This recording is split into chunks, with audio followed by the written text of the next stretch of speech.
1964, la chanson de Mallory, de Pierre Court et André Pop, interprétée par Rachel. Rachel, ce fut une grande tragédienne, c'est maintenant une chanteuse. Après tout, pourquoi pas? Redis-moi, Mallory, la chanson que tu me chantais, ta chanson de l'été, dans le bleu du ciel irlandais. 1964, naissait Jean-Claude Dubreuil, dit J.C. Anthony. Lorsque J.C. Anthony va naître, il ne sait pas encore qu'il va être toute sa vie en collaboration et rapproché très proche de la justice. En effet, son cas isolé et sûr, personne n'a sûrement vécu la même chose que ce que je vais vous révéler dans ce document inédit et réel de J.C. Anthony. La justice veut vous faire croire qu'elle est saine. La justice veut vous faire croire qu'elle est bonne. Bonne pour les victimes. Mais nous le savons tous. Et pour tous ceux qui sont passés par là, me comprendront. Car la justice n'est qu'une vulgaire mascarade. Tout est fait pour vous faire croire avec des articles bancals que votre avocat véreux, utilisé par l'aide juridictionnelle, et qui vous fait croire que vous avez le droit à votre chance en tant que victime de faire valoir vos droits.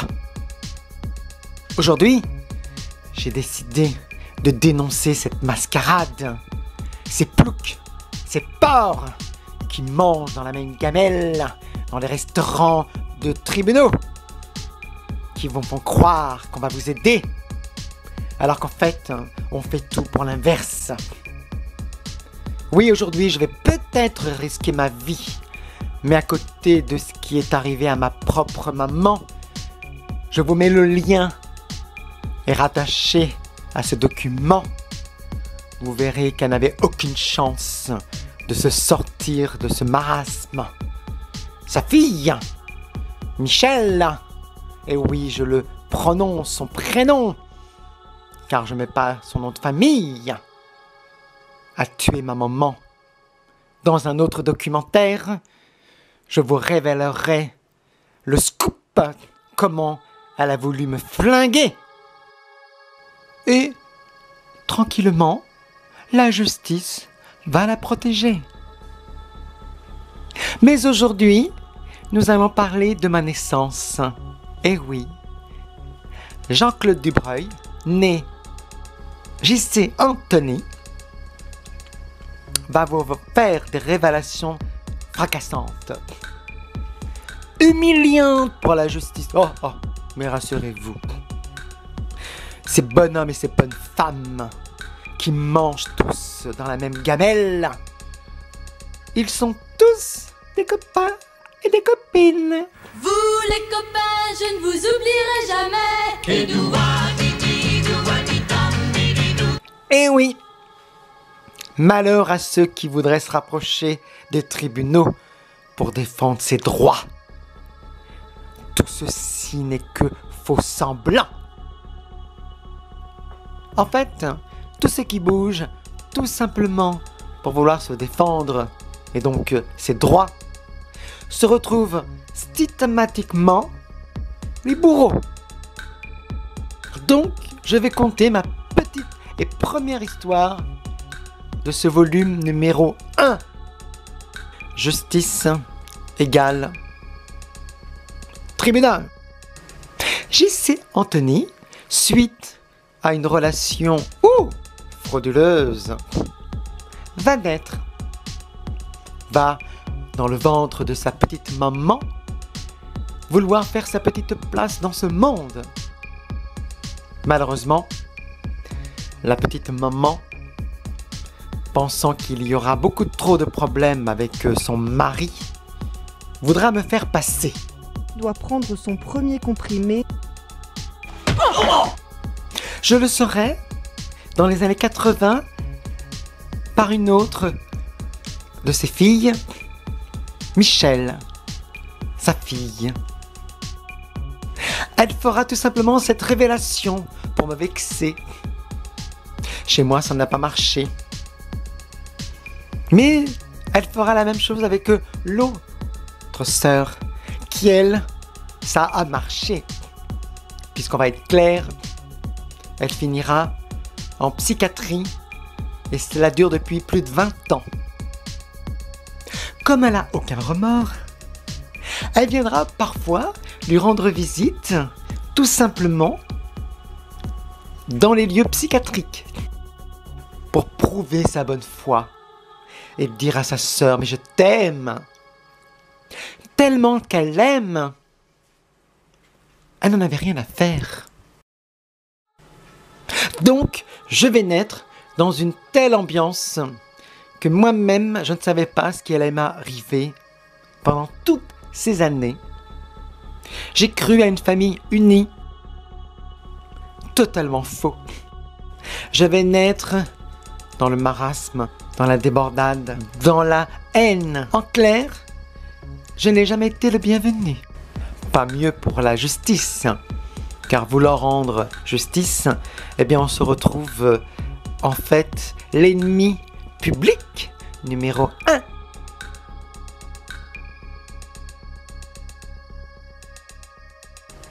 À mes 24 ans, comme pour tout individu, j'ai voulu un état civil. Nous étions en 1989. Je me suis donc dirigé vers la mairie de ma naissance, Pontoise. J'ai été accueilli à l'accueil, on m'a dirigé vers l'endroit où état civil, où on donne et on fournit, comme pour tout le monde qui a dû avoir affaire à cette demande, qui était le lieu d'état civil. Je me suis installé, j'ai attendu mon tour, et avec un numéro, on m'a appelé. Pas Dubreuil Jean-Claude, bien entendu. Le numéro 10. Je me suis donc présenté devant l'administration, qui était l'agent administratif. Une dame qui, je relate, un peu trop curieuse. Car ce qui va suivre, incroyable, mais alors, d'un non-respect du secret administratif. Même là, je dénonce. J'explique. J'étais donc tranquillement avec ma pièce d'identité, montrant que je suis bien la personne à qui je demandais un extrait d'état civil. Gentiment, la dame va donc s'exécuter et sortir le document. Oh, que fut pas ma surprise lorsque la madame administrée me dit d'une voix légère et non confuse: « Oh, monsieur, alors là, je vais vous annoncer une nouvelle.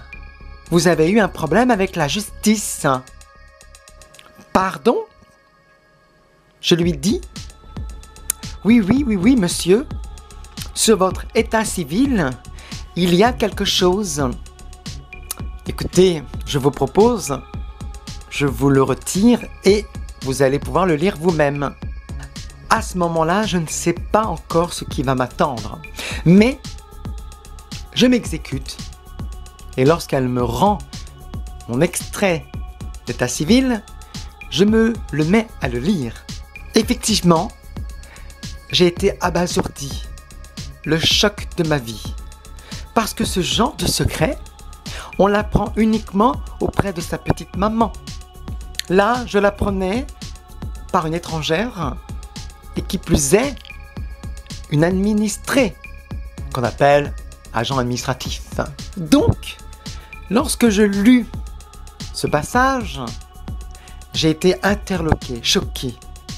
Ma vie va se retrouver complètement chamboulée. Bien entendu, je n'en parlerai pas de suite à ma petite maman. Je me suis mis à lire donc ce document. Il était dit que à l'âge de mes 2 ans, j'avais eu un procès. Et oui, ce procès, je le dois à monsieur Basile, le père des 3 autres enfants que ma maman avait eu avec lui.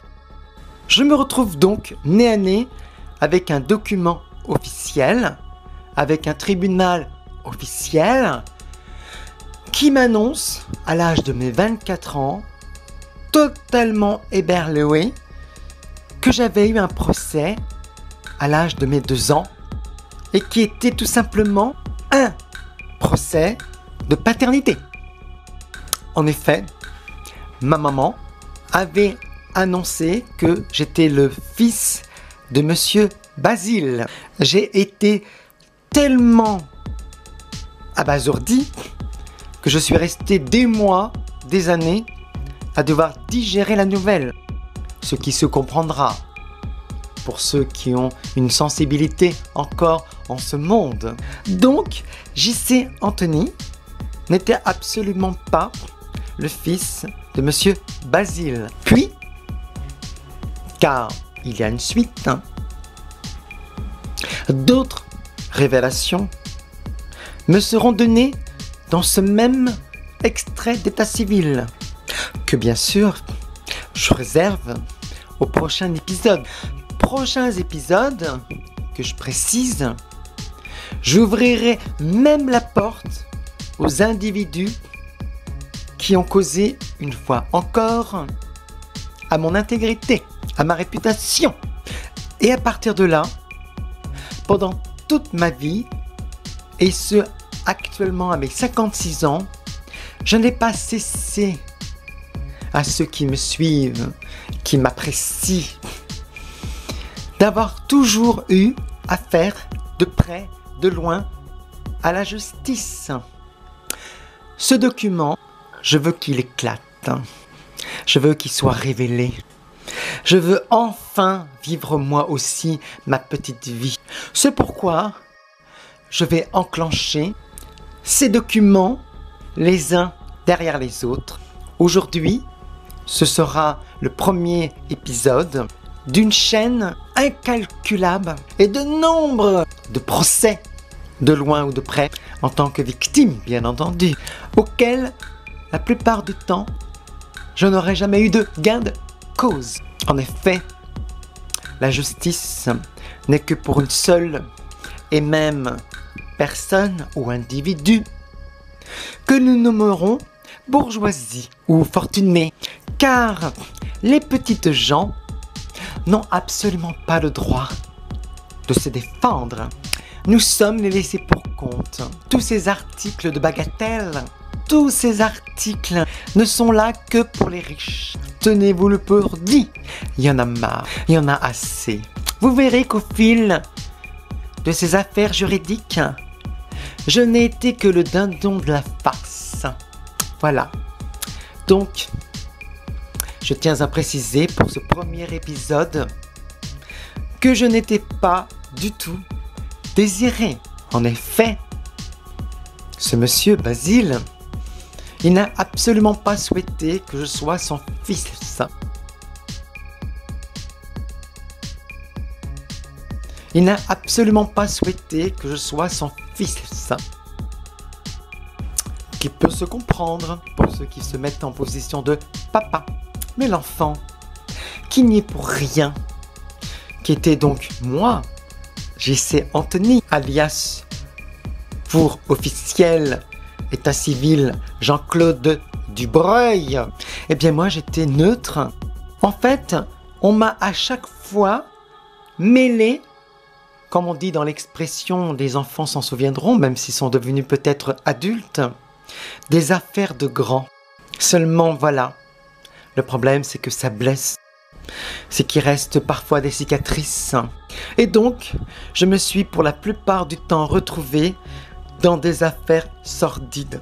Et pour la plupart d'ailleurs, certaines non élucidées, que je mets aujourd'hui à votre disposition.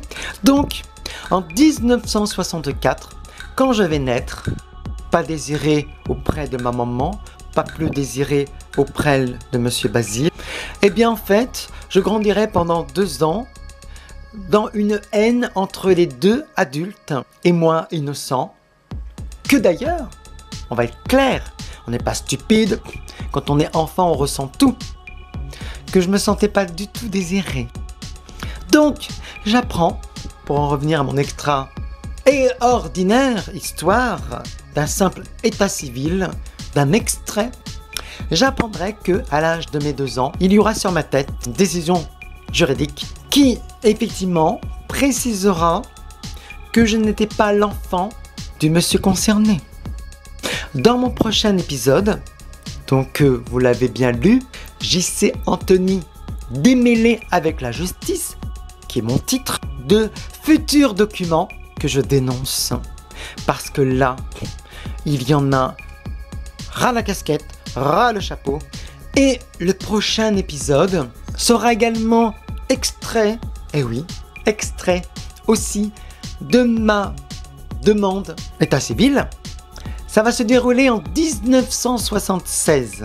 Ça confortera ce que m'a dit Michel, une sœur, la fille de ma maman, qui d'ailleurs, si vous me connaissez et si vous avez été sur les autres documents, lorsque je dis meurtre sur ma maman. C'était J.C. Anthony qui vous parlait de Sergi et qui vous aura conté la petite histoire, premier épisode, une naissance non désirée, mais surtout un procès surpris d'avoir été révélé par un agent administratif. À bientôt pour la deuxième partie de l'épisode J.C. Anthony démêlé avec la justice,